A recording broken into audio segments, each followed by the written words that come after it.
So to answer your question, you don't start from technology. You start from political leadership. Because in digitalization of the government, technology is this big. Political leadership is this big. Governance is next. People skills is next. And then you come to the last little component of technology.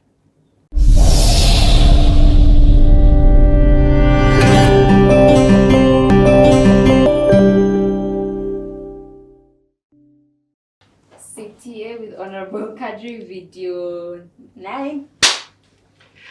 We've gotten to a very important part of this video. I'm not saying none of what we watch is so important. In fact, if you're catching us here, maybe because you've seen the title, go back and watch from the beginning. We spent a lot of time explaining a lot of the history so that we can get here. We want to speak about a major turning point in Estonia's digital transformation journey. Interoperability. That's that word. What does that mean? So interoperability, so number one, of course, inter means internally. Yes. Operability, able to operate. Yes. And so interoperability framework in Estonian context called X-Road is an information highway. Okay. And so on the information highway, it is possible to communicate with information that is in particular silos, so to say. But in Estonia, the silos containing the information are actually registries. So they're not silos, they're not databases, they're registries. Okay. And so registry meaning that it is a live environment where any new information is updated all the time. Okay. Registry meaning that in Estonian principles, all information that is generated into it is generated at source, and there are only particular individuals who have the right to update that information there. Okay, so for example, there should be a registry for what you were telling us before, where I am a citizen. Yes, so population registry is one of the registries. Okay. Motor vehicle ownership registry is another registry. Land registry is another registry. Okay. So basically, all aspects of information relating to the state are in registries. And a registry is specific to a particular type of information. For example, you would not hold in population registry information about somebody's education, because that is your own registry. Exactly. And the highway, this X-Road that you called it. Yes, interoperability framework, yes. Yes. Explain what then this is. So this is where now, number one, it then is able to verify information that is located in the registries. And when it say it is able to verify, it means that, number one, there has to be a query about information. And so the query might be generated from the bank. So let's take which is a whole other institution trying to access a registry. Yes, because on the interoperability framework, there are the state registries and there are private sector entities that need to verify information from the state registries. Okay. There are registries. Let me just walk slow. Yeah. Because this is normal to you. This is gold. There are registries which hold information, and information doesn't get mixed or shared amongst the registries. They are stored in the registries. For example, population registries, as you've said. There can be education registry, health registry, all these different ones. There is also state government institutions on this X-Road. And there's also private institutions on this X-Road. Yes. All trying to access registries.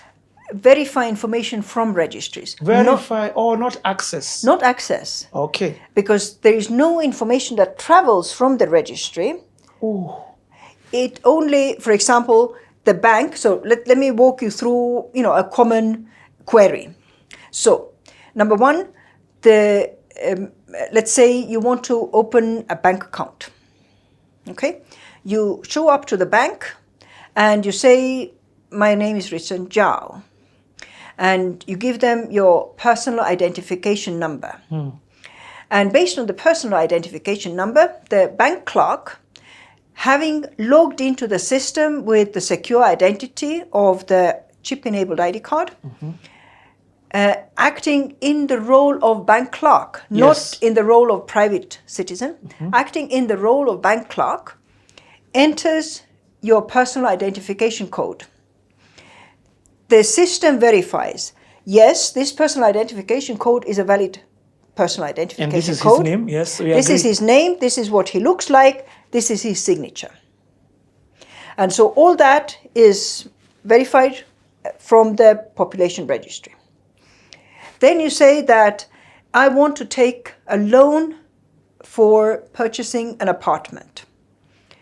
Enters the address of the apartment, verifies, yes, that kind of address exists. Yes, there are apartments in that location. Then you say, I want to have this, my existing apartment, as my guarantee collateral. Yes. Enters, checks, that apartment exists. Yes, owner is Richard Zhao. And then checks, does Richard Zhao, and sometimes they need to check straight away. Sometimes, does Richard Zhao have any outstanding debts? So that gets verified maybe through other bank systems, maybe through the tax database. Is Richard Zhao an upstanding citizen?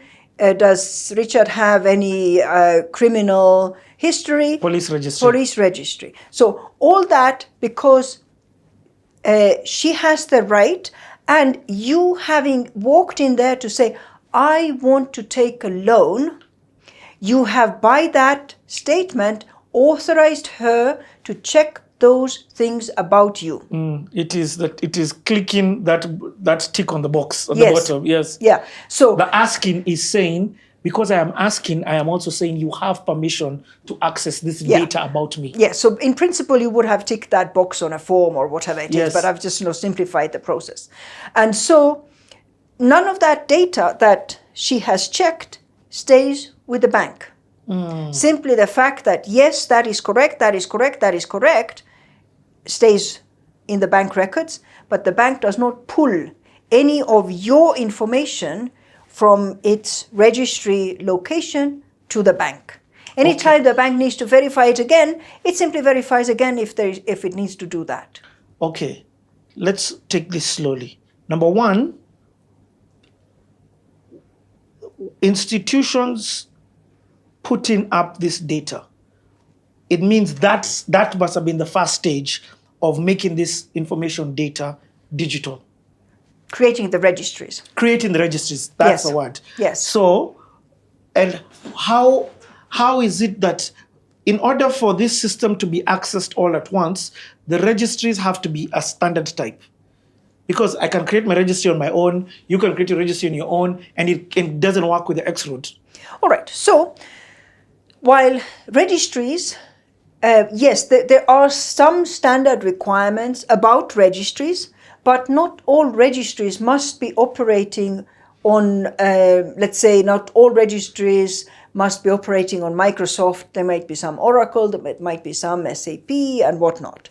But all registries have adapter servers. And adapter servers help the registry to adapt its fields to the requirements of the registry or system that is making its inquiries. It's verification. Yes. But then also there is the security server. So the security server is the one that ensures that if there is any information query coming in, is the information query coming from an entity that has the right to query?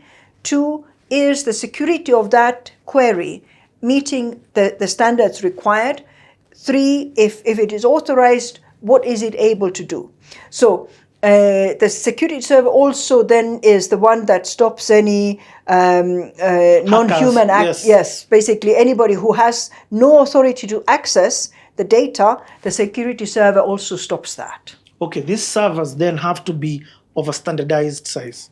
Well, yes, so in order to connect with X-Road, Yes. any entity needs to meet basic cybersecurity requirements for their system to be able to communicate with other systems over X-Road. Wow. I get it why you call it now the highway. It is a highway that allows you to access the registries. Where all data basically gets verified over. So there are Yes. transactions flying left, right, and center on it.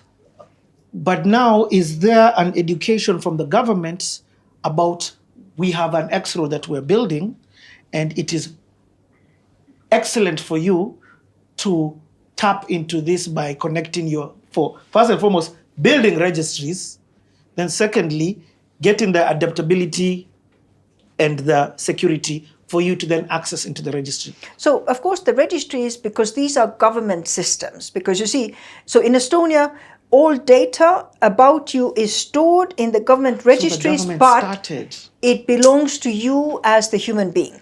Okay, you've answered my question.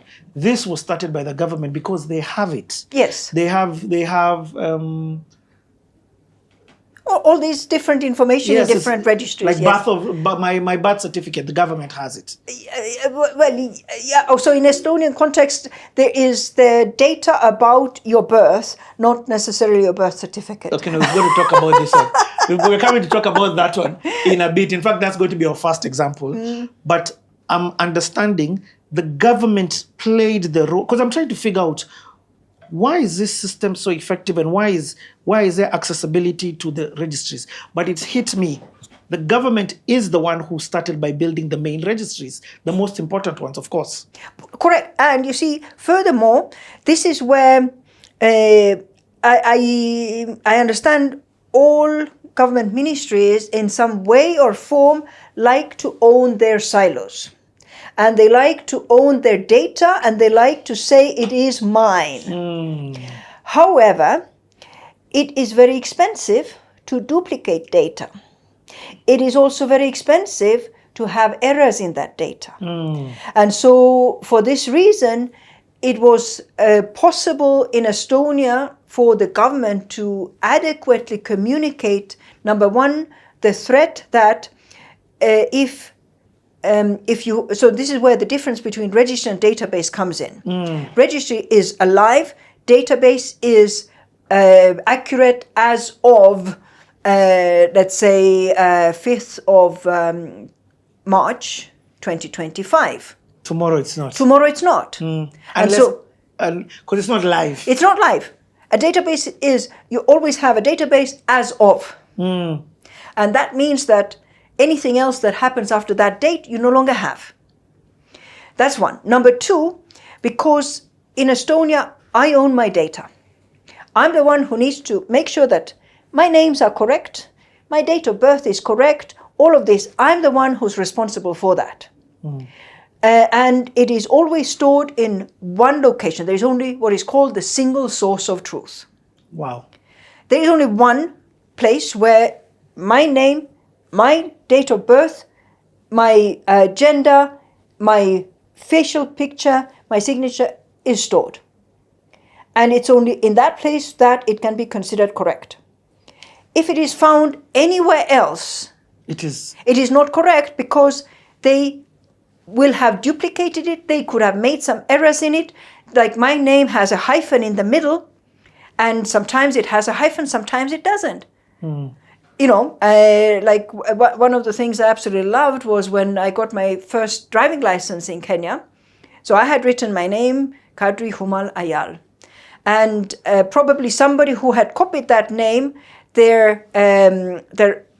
when they were AYA, and then the last L, it started probably with a little line on top, and shortly my name became Ayaz. And so that is the kind of human error that right now, then it means that I'm not that same person. Yes. So this is what happens when there is human error related to information. About my insurances, what my finances is doing, children connected to me, vehicles connected to me, properties, everything. Now all of this info is made into different bits and pieces, and those bits of data are held in different registries, databases. So there is not a huge database that holds all of the info in one place. Instead, it is in a decentralized system that is more difficult to hack, because if you get into one piece of information, it's on its own totally useless. You don't get the whole context of the person. And now, where does X-Road come into play? As the name suggests, it's basically like a huge data highway connecting those databases. So if you need a service that is connected to different databases, that is through where the data is moving. So we talked about declaring taxes before. How does the Tax and Customs Board actually pre-fill the tax form for you? In there you have info about the taxes that your employer has paid on you, your profitable investments that you have made that year, any benefits that you have gathered. How does it get it? Through X-Road. So me logging into the Tax and Customs Board with my PIN1 is me giving permission for the tax board to collect this data. They will collect it through X-Road, bring it together for me. And once the service is provided, that data is sent back to its home bases and no copies are being kept. And that is how the system works. So there is security with the databases and a really reliable way of exchanging data across those. And that is basically the backbone of our digital country. Everything comes back to the safe exchange of data. Any questions? Yeah. Who's the custodian of this data? Yeah. Is it a ministry? Is it a government organization? The owner of the database. So the data about my profitable investments that I've done through my bank, the bank is holding this information. Info about the health services that I've gotten from my family doctor's office, the family doctor's office is keeping that info safe for me. It's sort of a question of trust. We're trusting that those huge institutions that have their own IT specialists, they are better at keeping this data safe for us than we are. Keeping it on paper somewhere at home or in our personal computers that can be hacked easily. What Estonian X-Road looks like in real life. The one I showed you before was a simplified graph. This is the actual view of the spider web. So in here you have all of the public sector databases, registries, all of the universities, all of the public hospitals are here, and all the private businesses are also connected to X-Road. So this is the spider web that's connecting everything. And this is how can I use my ID card as a loyalty card at a bookstore? That's because the bookstore has connected themselves to this spider web. That's basically how it works. And I can give you an example in real life. Let me put in LHV Bank, for example. I like to bring this example. And I'm sorry, it's in Estonian. It's a straight log. But let's say that I need a loan from the bank to buy myself an apartment, some property. For them to provide the service for me, they need to do a background check to see if it's safe to give me the loan. So instead of me giving them the documents myself about, yes, this is the previous property I own, I want to use it as insurance, yes, I have an employer, a stable income, yes, I am insured, whatever, yes, I have a husband that is also available for paying for the loan. I don't have to do anything myself. Instead, I will give them permission and they will make queries through X-Road and gather this info. Wow. Which is, first of all, more convenient for me, but second of all, safer in a general sense, because every query leaves a mark. Everything can be backtracked. And I can see if the bank has sent, or it assures us that the bank is sending the data back to its home bases. And that is how X-Road works. And it's not open all the time. So it's not as if the bank can just go and check if their clients like randomly have properties or how much money they're making. I need to give my permission because I am the owner of the data. But if it's necessary, X-Road is open and the service is provided more conveniently and safe. What about a police? As an Estonian, do you pay for it? I mean, with my taxes, of course. You don't pay the amount of money as a No. Nothing. There's no transaction Comes fee. from my taxes. What? This is applicable Yes, I have to when give you're consent first in 30 with my years. digital identity. So, So it's marked that I have actually given consent as well. what about in a situation where you have committed a crime? So what does this look like in law? If a policeman, like, because I refuse to give you I refuse to consent. Okay, that is a good question, and there are some exceptions. So if there is a criminal investigation going about a potential terrorist group or a potential criminal, then they can make some queries without it showing in your data tracker.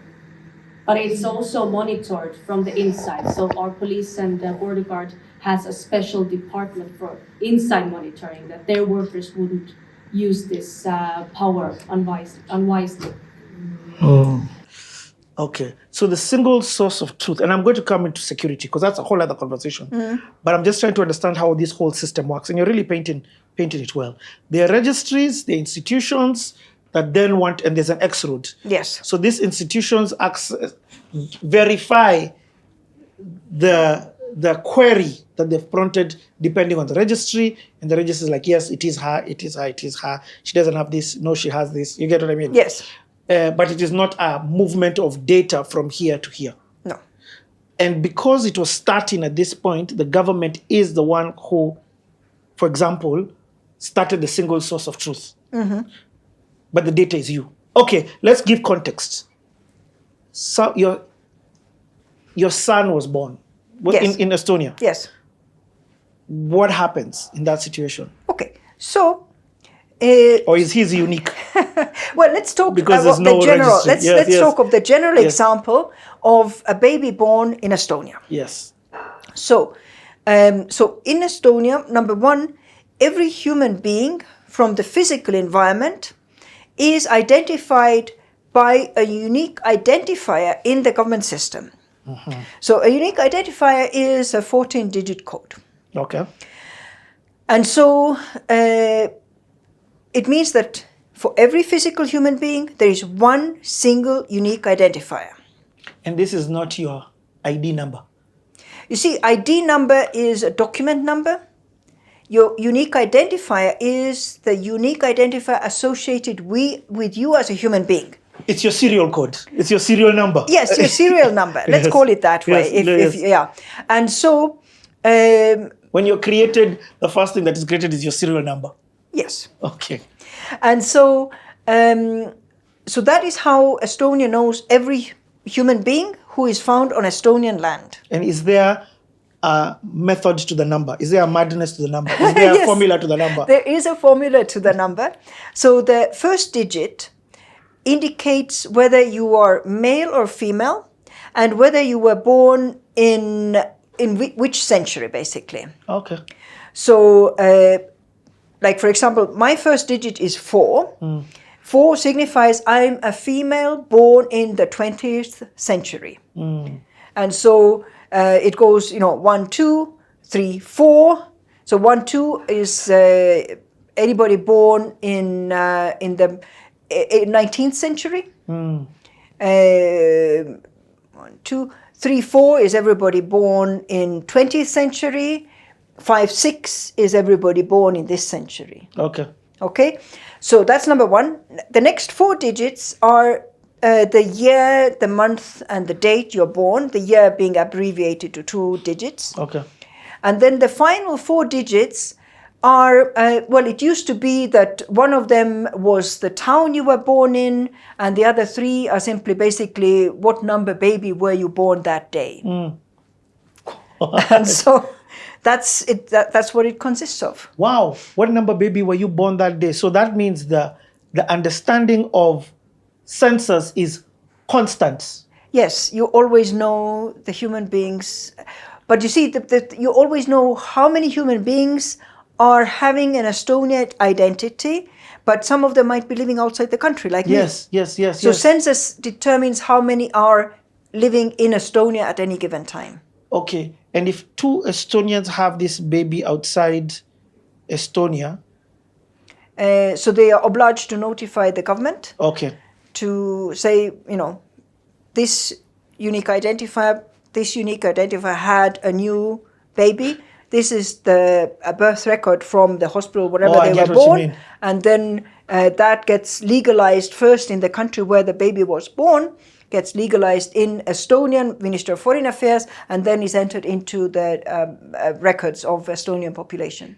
Okay, so what I'm hearing you say is this baby has a serial number before they have a name. In Estonia, yes. So in Estonia, actually, so what happens is, now I've explained, a woman with this specific unique identifier might be married, let's say, to another specific unique identifier. The woman is in the labor ward giving birth. To a unique identifier number. To a unique identifier number. It's true, as soon as the baby is born, the doctor says it's a boy or it's a girl, proceeds to leave the baby to be cleaned up by the nurses, goes to the computer, enters that there is a new female born to these two people, and the system generates a unique identifier for this new human being. Wow. And so then when the parents have gone home with the baby and have time to think about the name, they will now log into the government system, say, see that unique identifier we have here, this is the name we are giving it. That serial number called Nokia. Yes. 5210. But that system is already digitally. It's been digital for, from the time we started to get the unique identifiers, from the time population registry was created. So, like for example, a baby into the system can only be entered by a doctor who is an OBGYN. Yes. It's not like, for example, a doctor who is a cardiologist that can create a baby, because that's not what they do. They don't have the authority to generate a baby into the system. Wow. Also, the baby can only be generated in a hospital. Like in Kenya, for example, like the way children are registered when they go to school. Babies are not born in schools. They are born in hospitals. But if you have a baby along the way in a car, but you end up in a hospital. Yeah, you still need to end up at a hospital because the baby needs to be checked, the mother needs to be checked. Okay. And of course, even that doctor entering that name also creates another registry for the child which maybe has to do with health. Yes, because they are immediately allocated a pediatrician because it's a baby. So, baby, the system verifies which area that family lives, allocates to them a pediatrician who is closest to them in terms of their clinic. And this is all happening behind the scenes. Yeah, there's no human being that needs to do anything after that. For getting the pediatrician, the family practitioner, getting a year and a half later a question to the parents, would you like to place your child to this kindergarten which is nearest to you, and things like that. No way. Okay. This thing is a bit insane because as soon as that serial code, I like that thing that serial number is generated, unique identifier number is generated, even the pediatrician gets access to verification of A new patient. questions. A new patient has been born, and before going to visit, they don't need to come and ask you. They can already see if you have done a doctor visit or anything. Yeah, because you see, medical records, that's another part where all medical records, once again, because all personal data about me belongs to me. And so I can make a decision whether any doctor is able to view my medical records or only my family practitioner is able to view my medical records. I can make a decision, like, for example, let's say I have dropped down on the street unconscious. Somebody calls the 112, which is the Estonian emergency number. When the doctors show up, if I have my ID card on me, they're able to see my name and things like that. When they type that in, if I have allowed any medical personnel to view my records, they will be able to see if I have hypertension or have, epilepsy or whatever it is. But if I have chosen that only my family doctor is able to see, they don't see any of that. It's like on social media, private, making your profile Your private. profile private, or yes. public. Or public, But, yes. So it's you who decides the accessibility Yeah, of I this. decide because the data is mine. Wow. Okay, Kadri, I'm understanding it from this side. But in 2000, how are people accessing? Were the chips already ready? Yeah, so 2001 is when Estonia introduced the chip-enabled ID card. And with that, people were able to log into the system now with the state-issued chip-enabled ID card, use their PIN 1 to log in, PIN 2 to give digital signatures. And basically from there, the Estonian path into being the most digital nation in the world started. Okay, here's a question then. In terms of registries, what would you advise existing institutions like Kenya or across the world? Because this is not just an Africa problem, it's a global problem. And Estonia seems to have the solution, who already have existing siloed registries, no X-road. Where would you advise them to begin? Well, I mean, okay, so number one, they need to understand for themselves, do they have databases or registries? Number two, I think it's important to, start from the very basics. Population registry, purely having information that is relating to just population. The land registry and the business registry. Because you see, these are the basics. Did you say land registry? Yeah, because Kathy, do you know where you are? What? I know. And you see, this is where, in order to run your country, you need to know who is on the land and what is the land. So these are the very two first basic. And then business registry, because you need to know these people who are on this land, what business are they engaged in? Okay. And then vehicle registry, etc., etc. So, given the interest in doing this, how then do you start migrating this population, and where do you begin migrating this population database? Because that's what we have. We have a dormant database, and then we probably have another death database, but the two are not connected. So it's where I love what Elon Musk said. Elon Musk just discovered that they've been paying pension to a 300-year-old and a 100-year-old. It's because of this. No, it's because in America they allocated a particular year, some year in 1800s, to signify every American whose date of birth is unknown and who is already dead. And so Elon Musk forgot to check that part. So that's why they are talking of so many people being 150 years old. It's because they're all of that particular year, which was designated as the year for everybody who is dead and whose date of birth was unknown. Okay. But anyway. I love it. So, okay. But, so to answer your question, you don't start from technology.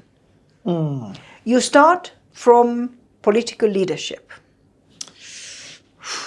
Because in digitalization of the government, technology is this big.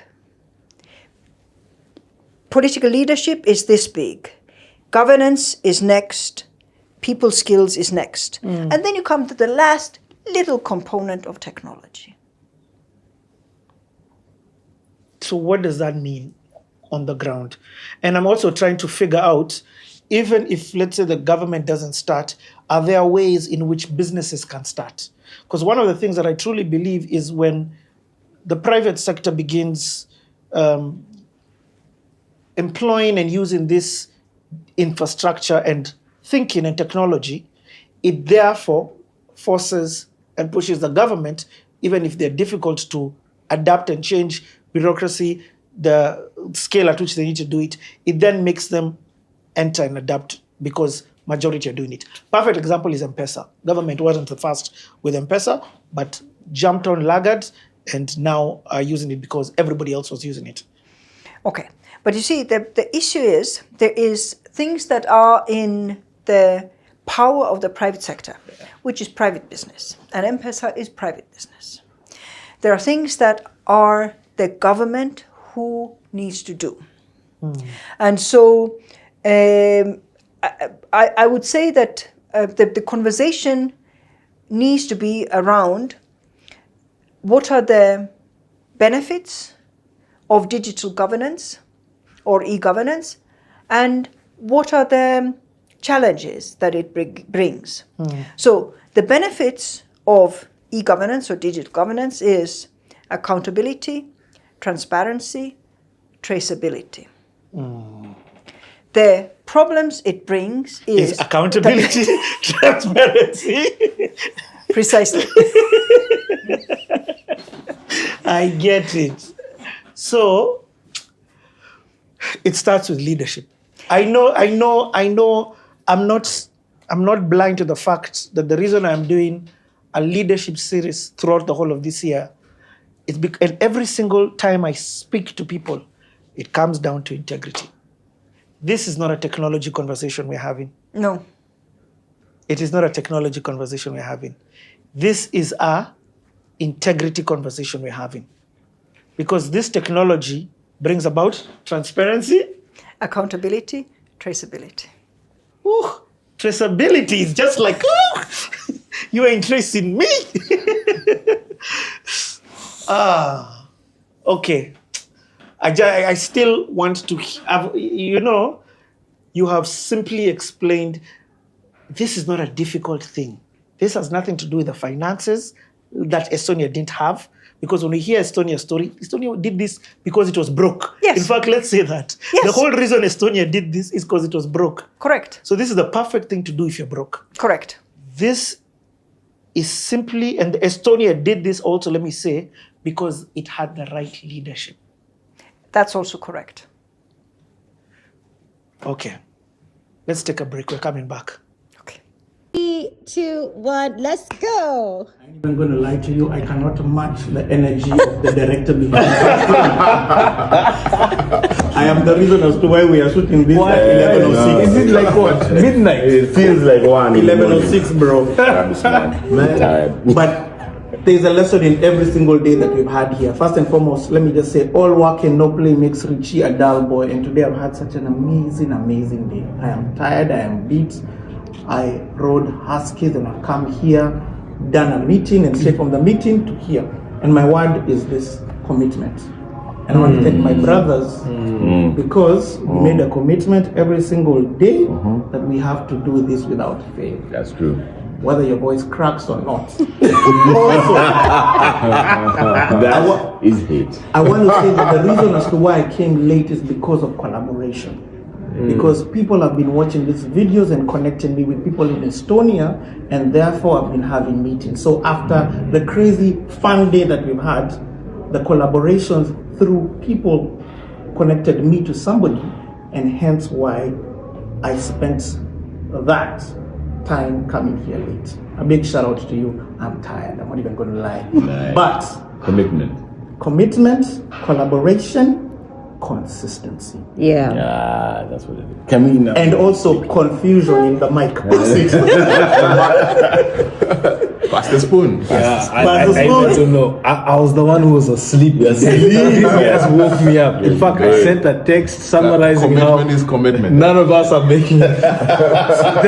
Then No excuses. I was like, okay, it's not happening. It's not going to happen. All right. And then the phone call. Yes, the phone that rang. Oh, That was me. Yeah, man. Thanks. This is my reflection. You're only as good as your last win. And I think some of the things that I've been learning about these individuals or companies and all that, I mean, they're always building on their wins. And they build on the wins and move. And I think even for us here, we've been having pass the spoon, and today I was like, okay, yeah, but we're only as good as our last win. And do you know how you win? Consistency. You show up. Sure. That's how you win. Yeah. And I think that's the lesson I've been, I'll finish with this story about David and Goliath. You know, the story about David and Goliath is not about his skill. He's not about it. It's the guy just showed up. That's it. Winning is showing up. Yes. Who do I pass the spoon to? Pass the spoon. Pass the spoon. This one's gonna be short. And I'm therefore passing this. No.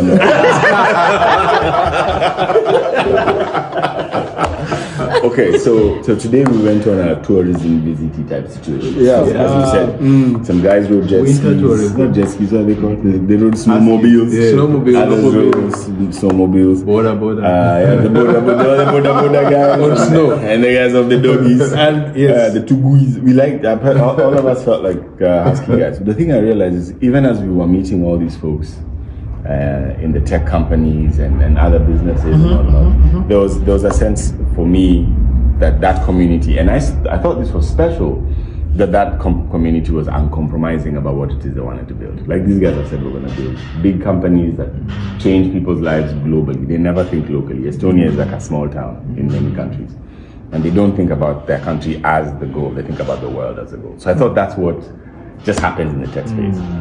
But now that we came out and as we said, we were playing and we had a lot of fun, and I've seen the videos with your lovely wife, man, you did dope, bro. Kalama boy, I'm feeling there's a kind of aura over Let me here. tell you, I love it, man. When I saw that, when we were doing all of that, what I also realized is also when they're doing tourism things, they're uncompromising. They're uncompromising about the fact that they're going to give you good service. We have been treated so well. All those to underline to racism tones, the meaning that you expect to find nothing. And we're rolling thick. We're like a gang of like 30 guys and girls, right? And you're expecting somebody to be like, nothing. And that for me is amazing. Joe! Hi, Joe. Now you're in Pastor Spoon. Everybody,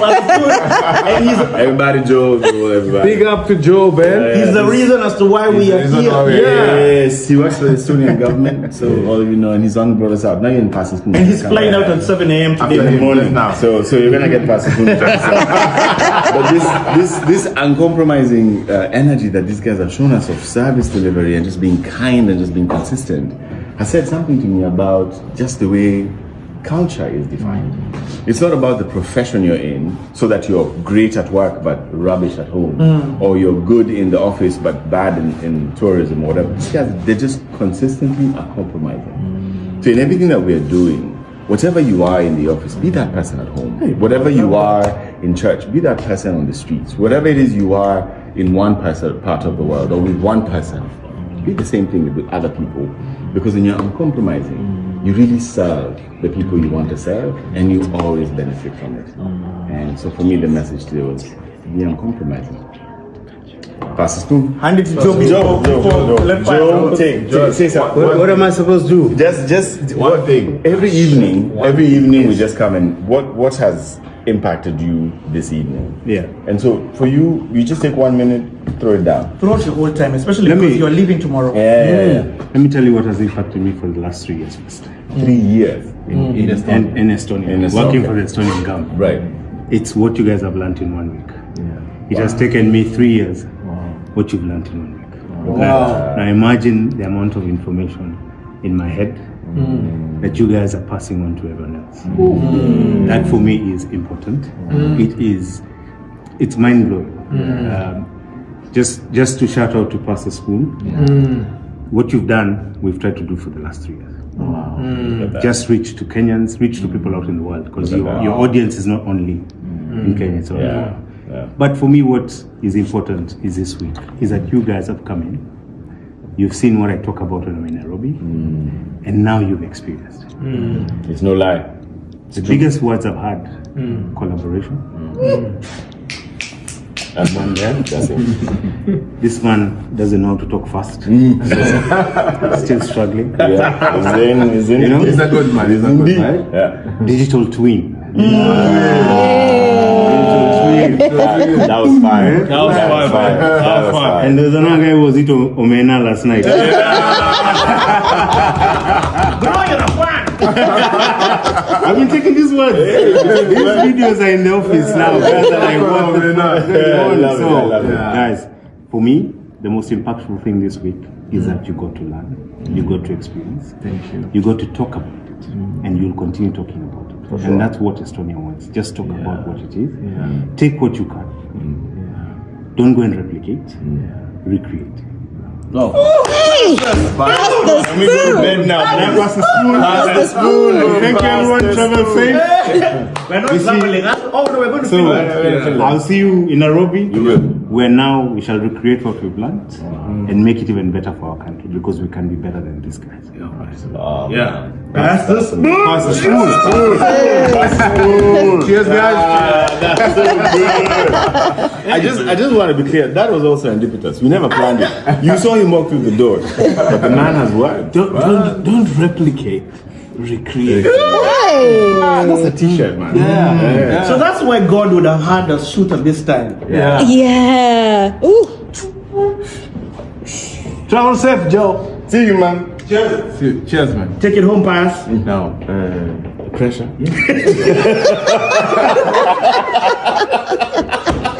by the way, I learned a very important thing today. Not everything is black and white. Oh no. There are some gray areas. Gray. Let to be gray areas. I shoved earlier today, and they have not stopped punishing me for it. I said glay. Glay areas. So when Joel just walked in, we entered into a glay area. And we've done well with the glay area. Anyway, the point is this. We say that one of the things we learned yesterday was that innovation is not just a mindset. Innovation is a culture. But I've learned one more thing about it. What is a culture? A culture is, what are you proud about? Estonians are so proud about innovation. That's the thing that makes them stand out. Anyone, 3, 4 generations, everybody is thinking, I need to innovate something. I need to build a unicorn. Just the same way, someone from Rift Valley, they are so proud about one thing, running. Gold medal. When you win the gold medal, you get to unicorn status. That is exactly the same thing here in Estonia. What is our culture? What are you proud about? What are we proud about? That's true. That's true. We must do something about that. The other thing that I learned is there is nothing like a bad season. There is absolutely nothing like a bad season. Okay. When I came here, I thought winter was this thing that I wanted to run away from. I came so defensive against winter. But today we've had mad fun. Mad fun on winter. You just check on our individual pages. And I believe the next couple of days you will see the mad fun we had today. These guys, their innovative mindset, their innovative culture has also been replicated even in seasons of winter. So this is my takeaway. That thing that you're proud about is what will take you through every season. Good seasons and bad seasons. You will innovate something good out of every season. You will profit out of every season. So whatever you're building, whatever you're inventing, don't build it for one season. Build it for all seasons. Pass the spoon. Hey!